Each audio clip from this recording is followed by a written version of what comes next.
So guys, this is it. This is what your chart is going to look like for the 100 approach challenge. So as you can see, I've written down the approaches, rejections and closes. And then there's an approaches missed section down below as well. So what you're going to do is you're going to write down, first of all, the date that you began the challenge, okay? And then the date that you complete the challenge. So you want to do run about 3 of these challenges per year, just to make sure you're getting enough approaches in, and that you're dedicated on this stuff. So you want to generally try and aim to do an 100 approach challenge within about a month. However, within the current climate, of course, that is going to be quite difficult because obviously it's a COVID-19 outbreak.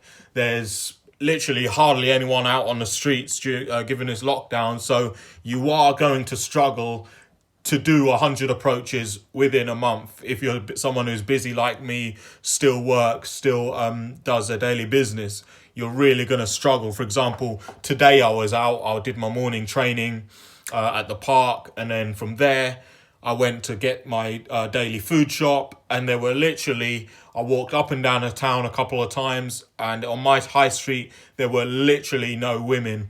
And I live in a ethnic minority area in London, and obviously the type of women I go for are generally the sort of the busty blonde bimbo type girls, the sexy brunelles, redheads.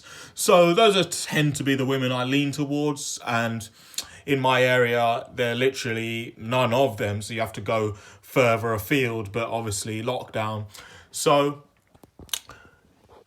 on the challenge graph, it's probably going to take a bit of a while longer, but that doesn't matter. You're still going out there, and then you're always going to do what you can do. So what you're going to do is you're going to tally off every time you do an approach. So you tally it, and then whether you got a rejection or a close, okay? And then when you close, you can write their name. So say, for example, you get a good 20% hit ratio, then, that's good for a beginner or even an intermediate.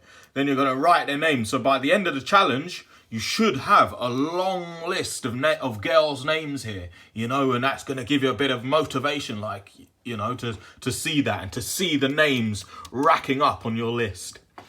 Down below, you're going to have an approaches missed section, okay? And so this is going to really let you know the amount of times that you let opportunities slide in your life. And now you're going to be surprised. When I first did this challenge, literally approaches missed section was, there must have been hundreds there, So that really puts into perspective the amount of opportunities that come in life, and you just let them go. You'll make an excuse. You'll say, oh no, well, she was on the opposite side of the road, or I was on a bus and there were people there and I felt embarrassed, or something. There's always excuses, okay? But this challenge, this is really getting you out of your comfort zone, making sure that if there's an opportunity in life for something, be it women or anything, okay?